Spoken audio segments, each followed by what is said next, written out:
February is American Heart Month, and this morning we want to talk about heart valve disease. It affects millions of people each year, and most adults, 75%, admit they know very little about it. And there's a group in Minnesota supporting those diagnosed with aortic and heart valve disease, and does so through power of music. Yeah, Pete and Amy Johnson are here to tell us a little bit more about their nonprofit. It is called Rock from the Heart. Welcome, you two. Good morning. Good morning. So Rock from the Heart, tell us about it. Well, so Rock from the Heart was started years ago. We started in 2019, but the idea came after Pete got a surprise diagnosis of aortic and heart valve disease. Went for a routine physical, walked out with the diagnosis of needing open heart surgery to replace his valve and repair his aorta. And it just takes you aback because, number one, we'd never heard of either of these heart conditions. And number two, he'd been told in the past that he'd had a heart murmur that was just brushed off as innocent. So it was a scary. How did doctors tell? I mean, you go in for your physical. Is it just the standard stethoscope listening to your heart and your doctor says, wait a minute, or how did that go for you? Yeah, in my case, every physical I've had since the age of 12, they say, oh, we hear a little heart murmur, but that's probably just fine, nothing to worry about. You get those now and then.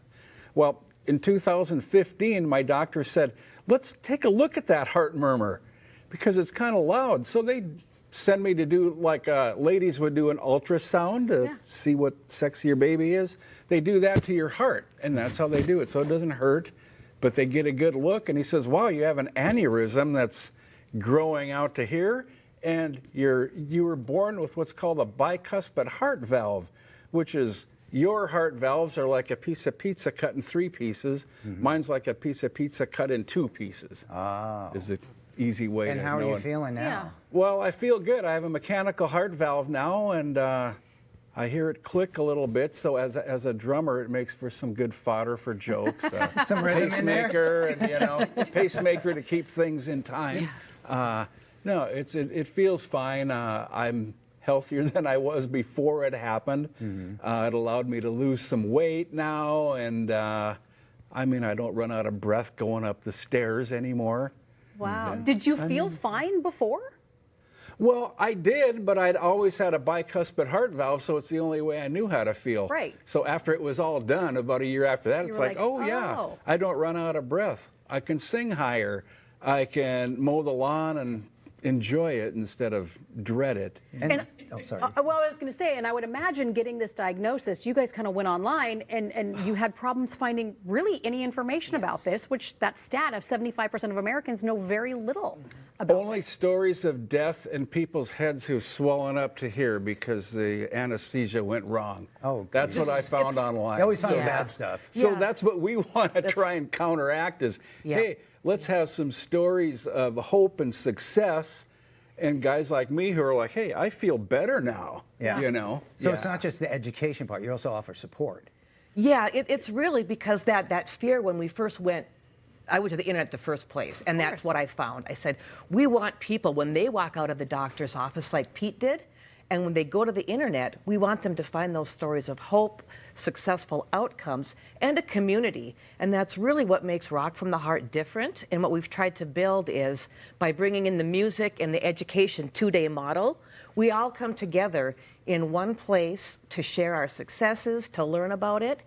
And one of the most amazing things that's come out of it is our people who've come in who have no connection to aortic or heart valve disease, 90% of them, within a year, meet somebody who did. So instead of just saying, oh, you got this, they can say, you know what, there's a whole community of people that are going to support you on this journey. And you kind of went the music route with the fundraiser because you've been a musician all your life, Pete. We did, yeah. So we made a few baby steps. We got to where we're doing national acts that are, like more around my age, 80s music, 90s music. One of my bands always opens a show, and we call it Aortic Fire. It's a gathering of musicians that I've enjoyed working with over time. We formed the opening act, and well, speaking of older musicians who have had heart surgery, Gina, the drummer from the Go-Go's, We learned that she had an open heart surgery. In fact, I knew it back then because I saw the Go-Go's here in '82 at the Met Center, and she had her surgery in '84, I believe. I was there. So I followed that through Circus Magazine. Anyway, we got a hold of Gita and said, hey, you want to come play some songs with my opening act, Aortic Fire? She said, who are you? No. Well, tell I us said, about that. I'm a fan and a drummer. She said, good enough for me. I'm coming. This sounds fun. So she came to Fargo last May, played Go-Go songs with us. And now Fine. she's coming this Saturday to Minneapolis or St. Paul to play some more Go-Go songs in the opening act. Is that the beginning of the growth? Because it seems like the community has really grown. It's been steady over time. We had a big, we got some momentum, and then COVID. So then we kind of had to go back down, and we've been building that momentum again. And this year feels like it's really kind of that springboard that's going to take us to the next level and really reach a broader audience with our message. So tell us about the event this weekend. Tell us about the fundraiser. So Friday is the Aortic Ed sessions. That's at the St. Paul Hotel, where we'll have speakers, followed by a reception and a dinner.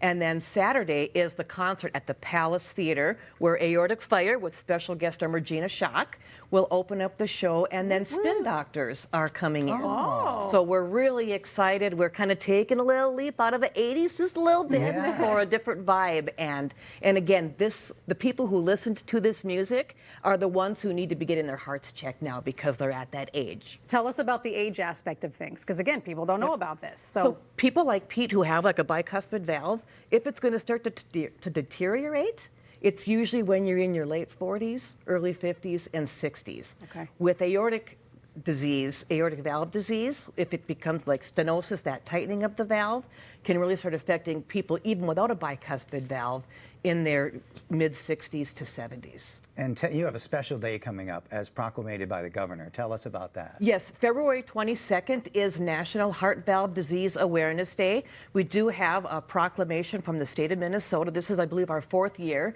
that we've gotten that proclamation. And the first time this year, we're lighting up the bridge. We are lighting up the I-35W very bridge nice. on the 22nd for Heart Valve Disease Awareness And Day. what color? What do we look for? Red and teal are Red the and national teal. colors for the campaign. Good Very to know. nice. Thank you so much. Pete and Amy, thanks for being here. Yeah, thanks for Thanks being for here. having us. We'll put a link on how to purchase tickets to Rock from the Heart. That's happening this Friday and Saturday on MinnesotaLive.com.